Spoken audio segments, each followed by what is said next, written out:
Hello everyone, today I'm going to show you how to change Safari search engine. I just tap on my Safari account and here you will see how to change a search engine.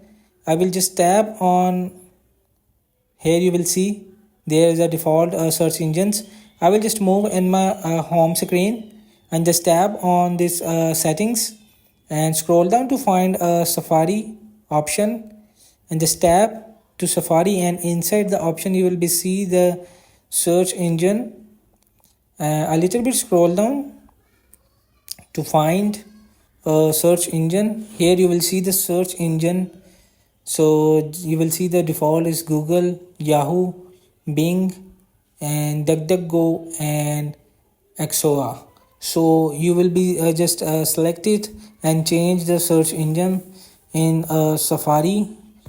So it's very easy and simple. So hope this video help you. Please don't forget to like and subscribe, then get notified for more videos.